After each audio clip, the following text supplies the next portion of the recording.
पहलगाम में होने वाले हमले के बाद से पाकिस्तान और भारत में कशीदगी एक बार फिर खतरनाक हद तक बढ़ गई है और खित्ते में जंग के बादल मंडला रहे हैं। भारत वाक़े को बुनियाद बनाकर पाकिस्तान के खिलाफ मुसलसल जारहाना रवैया अख्तियार कर रहा है। भारतीय मीडिया पर पाकिस्तान मुखालिफ प्रोपेगेंडा भी उरूज पर है और भारतीय मीडिया सहाफ़ती जिम्मेदारियों को पूरा करने और सूरत हाल की जिम्मेदाराना कवरेज करने के बजाय मुसलसल ऐसा मंजरनामा पेश कर रहा है जिसमें हक़ाइक़ के बरक्स पाकिस्तान को एक इंतहाई कमज़ोर रियासत के तौर पर पेश किया जा रहा है। और ये सिर्फ पहलगाम वाक़े के बाद नहीं हो रहा है, बल्कि गुज़िश्ता बरसों में भारतीय हुकूमत के दावों के साथ साथ न्यूज़ चैनल्स और भारतीय फिल्मों में पाकिस्तान की ऐसी मंजरकशी की जाती रही है। एक के बाद एक फिल्म इस दावे के साथ बनाई जाती रही है कि पाकिस्तान में घुसकर कार्रवाई करेंगे, घुसकर मारेंगे, वापस आएंगे, कुछ नहीं होगा। हालांकि जब पहले भारत ने घुसकर मारने का दावा किया था तो उस वक्त पाकिस्तान ने उनका तैयारा मार गिराया था और उनका पायलट अभिनंदन गिरफ्तार हो गया था, जिसे पाकिस्तान ने जज्बा खैर सगाली के तहत रिहा कर दिया था। मगर इसके बावजूद भारतीय फिल्में एक के बाद एक कामयाब ऑपरेशन की दास्तान सुनाती नजर आती हैं जिसकी हकीकत में कोई मिसाल नहीं है और पाकिस्तान को एक इंतहाई कमज़ोर मुल्क दिखाती नजर आती है।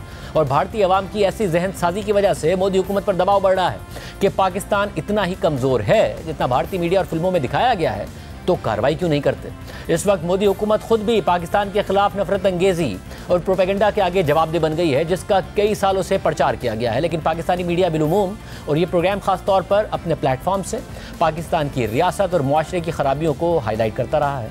जहाँ गलतियाँ हैं उनकी निशानदेही की जाती रही है। मुख्तलिफ वाक़यात में सिक्योरिटी और इंटेलिजेंस फेलियर के साथ साथ इंतहा पसंदी पर सवालात उठाए जाते रहे हैं। जबकि पहलगाम में होने वाले इस वाक़े के बाद सामने आने वाले भारत के जारहाना रवैये के जवाब में भी पाकिस्तान की रियासत, मीडिया और मजमूई तौर पर पाकिस्तानी मुआशरे का रद्द-ए-अमल इंतहाई मज़बूत रहा है। पाकिस्तान ने न सिर्फ पहलगाम वाक़े की खुलकर मजम्मत की, बल्कि वाक़े पर आज़ादाना और गैर जानिबदाराना तहकीकात की पेशकश भी कर दी। इसी तरह पाकिस्तान में आम लोगों, मीडिया और रियासत समेत किसी ने भी इस वाक़े को ना ही ग्लोरीफाई करने की कोशिश की और ना ही किसी ने इस वाक़े पर कोई जश्न मनाया। पाकिस्तानी मीडिया ने इस पूरी सूरत हाल में अपनी सहाफ़ती जिम्मेदारी को पूरा करते हुए जंग के बजाय मुसलसल अमन का पैगाम पहुंचाया और भारतीय मीडिया की तरह यहाँ कोई जिंगोइज़म नहीं हुआ। पाकिस्तान के अक्सर सेलिब्रिटीज़ ने भी मकबूजा कश्मीर में पहलगाम हमले की मजम्मत की, हमदर्दी के पैगाम दिए। यानी पाकिस्तान इस सारी सूरत हाल में भारत के मुकाबले में बतौर सोसाइटी ज़्यादा बेहतर और मजबूत नज़र आया। हता कि पाकिस्तान की सियासी और फौजी क़यादत ने इस शदीद तनाव की कैफियत में समझदारी का मुजाहरा करते हुए कोई जारहाना अंदाज नहीं अपनाया और मुसलसल एक रीज़नेबल मौक़िफ़ इख्तियार किया। मगर भारतीय न्यूज़ चैनल्स जो पाकिस्तानी प्राइवेट चैनल से तकरीबन एक दहाई पहले वजूद में आए, जहाँ पहले इंक्लूसिव सोच वाले पुराने और तजर्बाकार सहाफ़ी हुआ करते थे, वहाँ अब ये सूरत हाल है कि ऊपर से नीचे तक सिर्फ नफरत अंगेजी की बात हो रही है। और जो चंद सहाफ़ी इस माहौल में संजीदा बात कर रहे हैं, मोदी हुकूमत के मुतनाज़ फैसलों पर सवालात उठा रहे हैं, भारत में उनकी अपनी हुब्बुल वतनी पर सवाल उठाया जा रहा है। यानी भारतीयों की हुब्बुल वतनी पर सवाल उठा रहे हैं। भारतीय हुकूमत ऐसे इक़दाम उठा रही है जिनके ज़रिए वो अपनी आवाम को पाकिस्तानियों का वो चेहरा दिखाना चाहती है जो उनकी बनाई गई फिल्म्स और न्यूज़ चैनल्स पर पेश किया जाता है, जिनमें पाकिस्तान की रियासत और मुआशरे को इंतहा पसंदी का शिकार और पूरे मुल्क को तबाह हाल दिखाना मकसूद है। और इसी प्रोपेगेंडा वॉर के लिए भारतीय हुकूमत वो तमाम इक़दाम उठा रही है जिनके ज़रिए वो पाकिस्तान को तबाह हाल दिखा सके। और इसी मकसद से मोदी हुकूमत ने भारत में वो पाकिस्तानी ड्रामे भी बंद कर दिए हैं जिनकी भारत में बहुत बड़ी मार्केट थी और भारतीय शहरी ये देख सकते थे कि इन ड्रामों में पाकिस्तान एक नॉर्मल डेवलपिंग मुल्क के तौर पर नज़र आता है, जहाँ पाकिस्तानी मर्द और ख़वातीन बाकी दुनिया की तरह एक नॉर्मल ज़िंदगी गुजार रहे हैं, अपने रोज़मर्रा के काम कर रहे होते हैं। और सबसे अहम बात यह है कि इन ड्रामों के ज़रिए भारत के लोग हिंदुत्व नज़रिए के बरक्स ये देख सकते हैं कि हमारी ज़बान एक जैसी है, हमारा कल्चर एक जैसा है, मुआशरती रख रखाव एक जैसा है, रिश्ते और बाहमी ताल्लुक़ यहाँ तक के शादी ब्याह के त्यौहार तक एक जैसे हैं। और इनके ज़रिए पाकिस्तान और पाकिस्तानियों के बारे में मोदी हुकूमत का किया गया एक तरफा और झूठा प्रोपेगेंडा ज़ाइल हो जाता है। और यही वजह है कि पाकिस्तानी ड्रामों के साथ साथ भारत ने पाकिस्तानी सेलिब्रिटीज़ के सोशल मीडिया अकाउंट्स पर भी पाबंदी लगा दी है, जिनमें से अक्सर पहलगाम वाक़े की मजम्मत भी कर चुके हैं।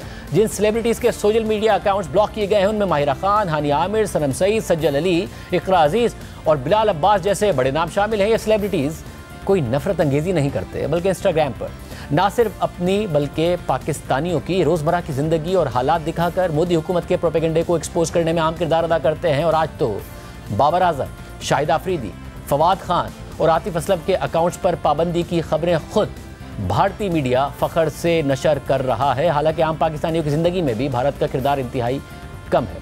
अब ये सवाल उठा रही है कि इंस्टाग्राम हो, यूट्यूब हो, ये कंपनियां भी जवाबदेह हैं कि क्या ऐसी खिलाफ वर्जी कर रहे थे ये सेलिब्रिटीज़ कि जिसकी वजह से भारतीय हुकूमत के मुतालबे पर अमल किया गया और इनके अकाउंट्स को बैन कर दिया गया। ये कंपनीज बात करती हैं आज़ादी इज़हार राय की और भारत के आगे घुटने टेक देती हैं।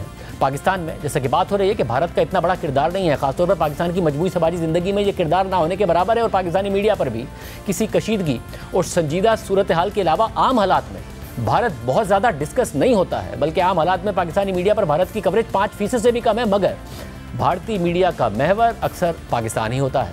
भारत की हालिया इंसेनिटी इस हद तक बढ़ गई है कि उसने इलाज की गर्ज से भारत में मौजूद पाकिस्तानी मरीजों तक को बेदखल कर दिया है, जिनमें दिल के मर्ज में मुब्तला 10 साल से कम उम्र 2 बच्चे मनसा और अब्दुल्ला भी शामिल हैं, जो 21 अप्रैल को दिल के ऑपरेशन के लिए भारत पहुंचे थे। इससे पहले भारत ने बगैर किसी ठोस सबूत के सख्त इकदाम उठाए और आलमी बैंक की सालिसी में होने वाले 65 साल पुराने सिंतास मुआहदे को भी मुअत्तल कर दिया। और अब भारतीय मीडिया दावा कर रहा है कि भारत पाकिस्तान के लिए IMF प्रोग्राम की मुअत्तली और पाकिस्तान को वापस FATF की ग्रे लिस्ट में डलवाने की कोशिशें करेगा।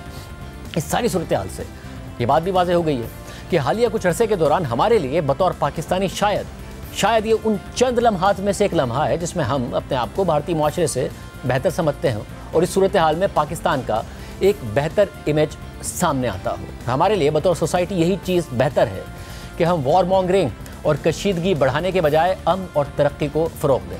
मोदी हुकूमत की जानिब से होने वाली नफरत अंगेज़ी की कोशिशें अगर इसी तरह बढ़ती रहीं तो एक वक्त में हालात इस हद तक पहुँच जाएंगे जहाँ से वापसी मुमकिन नहीं हो सकेगी।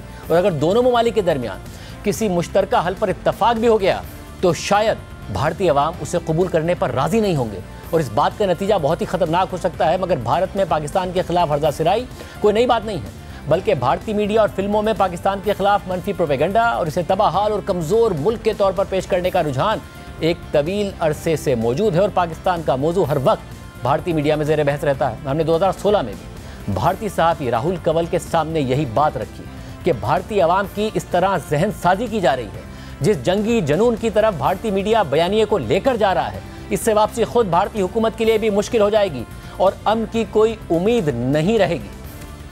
आपके मीडिया का एक सेक्शन वो नैरेटिव बिल्ड कर रहा है, इस डिबेट को उस जंगी जुनून की तरफ ले जा रहा है कि जिससे आप खुद ही बाद में होस्टेज ना बन जाएं, आप खुद ही बाद में इसके विक्टिम ना बन जाएं कि आपकी हुकूमत बाद में अगर अमन की तरफ जाना भी चाहे हमारे वजीर आजम की दावत में तो वो अमन ना कर पाए, क्योंकि आप नैरेटिव को उस लेवल पर लेके जा रहे हैं कि जहां से वापसी मुमकिन नहीं होगी। मीडिया क्या है आखिरकार? मीडिया एक रिफ्लेक्शन है, एक आईना है। देश के भीतर जो सोच है उसको मीडिया रिफ्लेक्ट करता है। देश में अगर फर्ज कीजिए सब लोगों की सोच हो कि पाकिस्तान से दोस्ती होनी चाहिए तो मीडिया उसी को रिफ्लेक्ट करेगा। ये वही लगता है। मैं खुद कई मरतबा पाकिस्तान आया हूँ, कई सारे पाकिस्तानियों से मेरी गहरी दोस्ती है। और आज 9 साल बाद हम इसी सूरत हाल में खड़े हैं।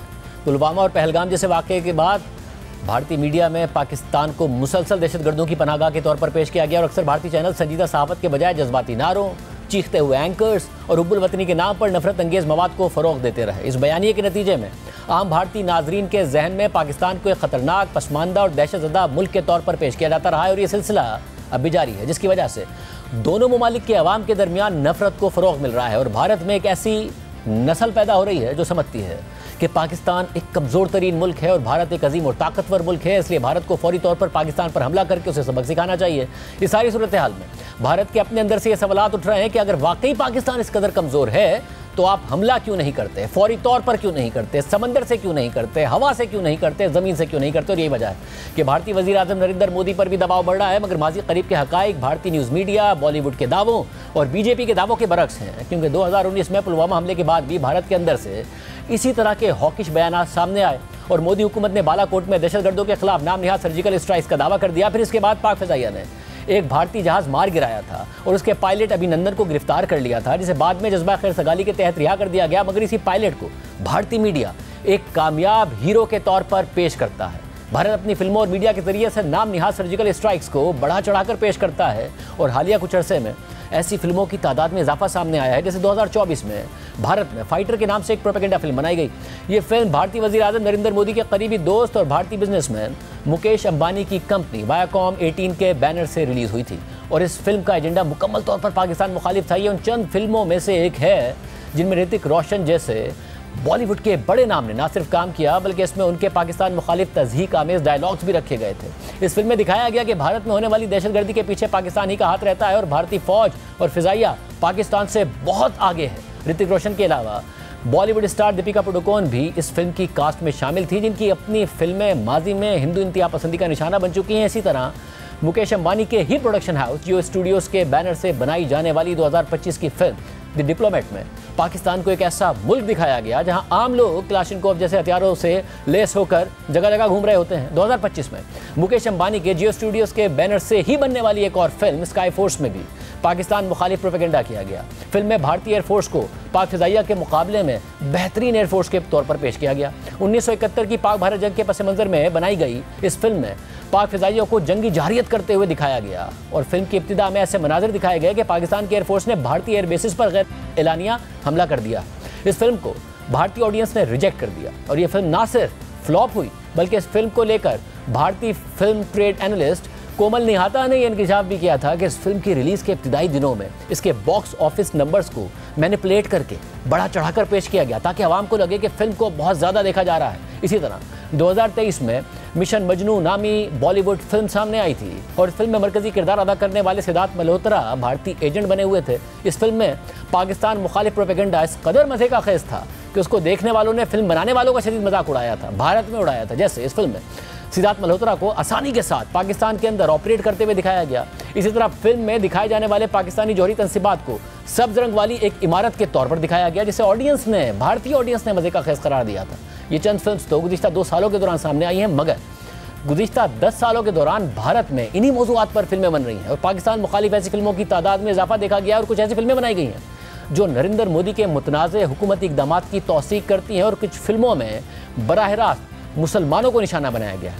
अहम बात यह है कि पाकिस्तान मुखालिफ फिल्में बॉलीवुड में पहले भी बना करती थी, लेकिन मोदी हुकूमत में पहली बार भारत में बसने वाले मुसलमानों तक को निशाना बनाया गया। ऐसी फिल्मों में आर्टिकल 370 के अलावा Kashmir files, the Kerala story सर फहरिस्त हैं और इससे भी अहम बात यह है कि ऐसी प्रोपेगेंडा फिल्मों की बाकायदा हुकूमती सतह पर तशहीर की गई।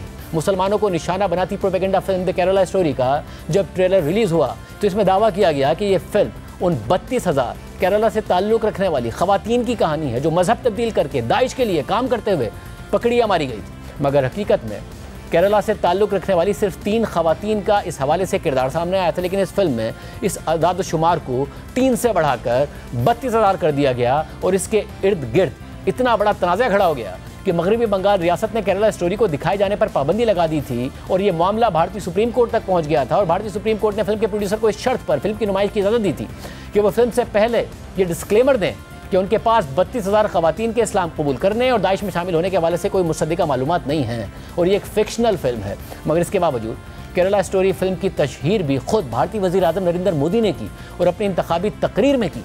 आतंकी साजिश पर बनी फिल्म केरला स्टोरी, ये केरला स्टोरी की इन दिनों काफी चर्चा है।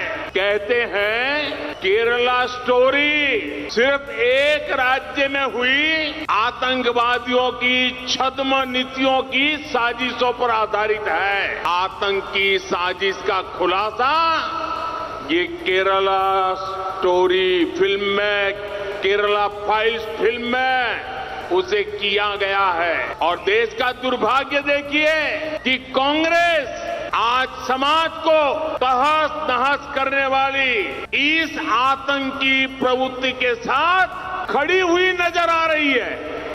इसी तरह 2019 में कश्मीर की खुसूसी हैसियत ख़त्म कर दी गई। इसकी वजह से भारत को दुनिया भर में तनकीद का सामना करना पड़ा और फिर इस पूरे मामले पर से ध्यान हटाने के लिए 2022 में कश्मीर फाइल्स के नाम से एक फिल्म बनाई गई जिसमें कश्मीरी हिंदू पंडितों पर होने वाले जुल्म को उजागर किया गया और इस फिल्म को भी मोदी हुकूमत की जानिब से भरपूर सपोर्ट हासिल रही। खुद नरेंद्र मोदी ने भी अपनी तकरीर में इसकी तशहीर की। कश्मीर फाइल फिल्म की चर्चा चल रही है और जो लोग हमेशा फ्रीडम ऑफ एक्सप्रेशन के झंडे लेकर के घूमते हैं वो पूरी जमात बौखला गई है पिछले 5-6 दिन से। और ये फिल्म का तथ्यों के आधार पर, आर्ट के आधार पर उसकी विवेचना करने के बजाय उसको डिस्क्रेडिट करने के लिए बड़ा मुहिम चला है। आपने देखा होगा एक पूरी इकोसिस्टम, कोई सत्य उजागर करने का साहस करे, उसको जो सत्य लगा उसने प्रस्तुत करने की कोशिश की, लेकिन उस सत्य को न समझने की तैयारी, न स्वीकारने की तैयारी है, न ही दुनिया इसको देखे इसके लिए उनकी मंजूरी है। जिस प्रकार का षड्यंत्र पिछले 5-6 दिन से चल रहा है।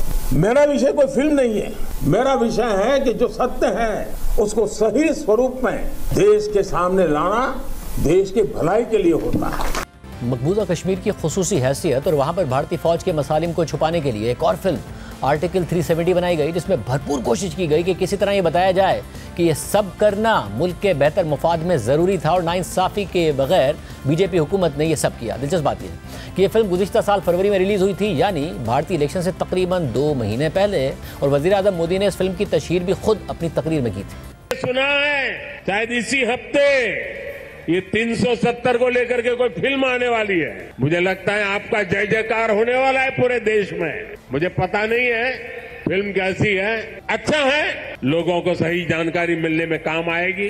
साथियों, ये 370 की ताकत देखिए। 370 जाने के कारण आज मैंने हिम्मत के साथ देशवासियों को कहा है कि अगले चुनाव में भाजपा को 370 दीजिए और एनडीए को 400 पार कर दीजिए। इससे पहले 2019 के इंतखाबात से पहले भी ऐसी प्रोपेगेंडा फिल्में सामने आईं, जैसे फिल्म उड़ी द सर्जिकल स्ट्राइक सिनेमाघरों में जनवरी 2019 को रिलीज की गई और 2019 के भारतीय आम इंतखाबात से महज 1 महीना पहले इसे OTT प्लेटफॉर्म्स पर रिलीज कर दिया गया ताकि इसे ज़्यादा से ज़्यादा लोग देख सकें। अब सवाल यह है कि वो बॉलीवुड जो एक ज़माने में तनकीदी फिल्म साजी से मुताल्लिक मशहूर था, वो आज हिंदुत्व नज़रिए और हुकूमती बयानिए को तक़वियत देने के लिए फिल्में क्यों बना रहा है? इसका जवाब यह है कि बॉलीवुड में भारतीय जनता पार्टी ने तनकीदी आवाज़ों को दबा दिया है और अपने इक़दामात से वाज़ेह पैगाम दिया है कि इस पार्टी के खिलाफ कोई तनकीद बर्दाश्त नहीं की जाएगी। 2020 में जब मशहूर बॉलीवुड अदाकारा दीपिका पादुकोण जवाहरलाल नेहरू यूनिवर्सिटी में होने वाले भारतीय इंतहा पसंद गुंडों के हमले में जख्मी होने वाले तलबा से इज़हार यकजहती करने गईं तो तनकीद की जद में आ गई। उन्हें सोशल मीडिया पर ट्रोल किया गया, उनकी हुब्बुल वतनी पर सवाल उठाया गया। इसी तरह मारूफ अदाकार नसीरुद्दीन शाह ने जब मुतनाज़ शहरियत बिल पर खुलकर बात की और भारतीय वज़ीर आज़म नरेंद्र मोदी को मुखातिब करके तनकीद की और शदीद गुस्से का इज़हार किया, तो फिर उन्हें भी बीजेपी के सपोर्टर्स ने टारगेट किया। और उन्होंने एक इंटरव्यू में कहा था कि मैंने यहाँ अपनी ज़िंदगी के 70 साल गुजारे हैं, मुल्क के लिए खिदमत दी हैं, अगर ये मेरी भारतीय शहरियत साबित नहीं कर सकता तो फिर क्या कर सकता है? I've lived 70 years of my life here. I have served the country in whatever little way I could in the fields of education or in the environmental issues or social issues. If that does not prove my Indianness, then what does? And I don't have a birth certificate. I don't think I can produce one. I don't think many people can. I don't think many people can. So does that mean that we are all going to be excluded? And I do not need any reassurances that Muslims do not need to worry. I'm not worried. If living 70 years here and doing whatever I could does not prove me to be an Indian, I don't know what does. I'm not afraid. I'm not anxious. I am angry that such a law has been imposed on us. इससे पहले भी कुछ आवाज़ें उठी जिन पर तनकीद करके, धमकियां देकर, उनकी हुब्बुल वतनी पर सवाल उठाकर उन्हें खामोश करा दिया गया और फिर एक एक करके सब खामोश होते गए। माजी में अदाकार आमिर खान ने भी भारत में बढ़ती हुई दमबर्दाश्त पर बात की थी। Maybe 6 months, 8 months, there has been a growing sense of despondency, I would say.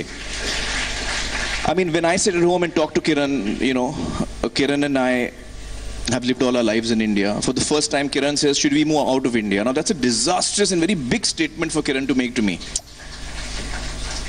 She fears for her child, she fears for, you know, what the atmosphere around us will be. She feels scared to open the newspapers every day. So that does indicate that there is a sense of growing disquiet. फिर आमिर खान के खिलाफ भरपूर campaign चलाई गई, तनकीद की गई, वो खामोश हो गए। इसके अलावा बॉलीवुड स्टार सलमान खान ने अमन की बात की। जब भारत में पाकिस्तानी फनकारों को बुलाने पर तनकीद हुई, पाबंदियां लगाई गईं और इंतहा पसंदों ने शोर मचाया, तो सलमान खान ने कहा कि फनकार वीज़ा लेकर आते हैं, वो दहशतगर्द नहीं होते। कुछ कलाकारों के भी बॉम्बे में कई कोर्ट्स आए थे कि जो पाकिस्तान के कलाकार हैं उन्हें वापस जाना चाहिए, कुछ पर्टिकुलर वो कलाकार है, ये तो अलग अलग सब्जेक्ट्स हैं। वो टेररिस्ट है, ये कलाकार है। आप क्या मानती हैं कि कलाकार टेररिस्ट है? वीजा लेके आते, कौन देता उनको वीजा? हमारी गवर्नमेंट देती है वीजा, वर्क परमिट हमारी गवर्नमेंट देती है। ये था सलमान खान का मौक़िफ़, मगर फिर उन पर दबाव बढ़ा। पुलवामा हमले के बाद सलमान खान के प्रोडक्शन हाउस के तहत बनने वाली फिल्म नोटबुक के लिए आतिफ असलम को गाने से रोक दिया गया और फिर सलमान खान भी खामोश करा दिए गए। इसी तरह माजी में करण जौहर का भी यही मौक़िफ़ रहा कि फ़नकारों को काम की आज़ादी होनी चाहिए। I don't think that's a solution.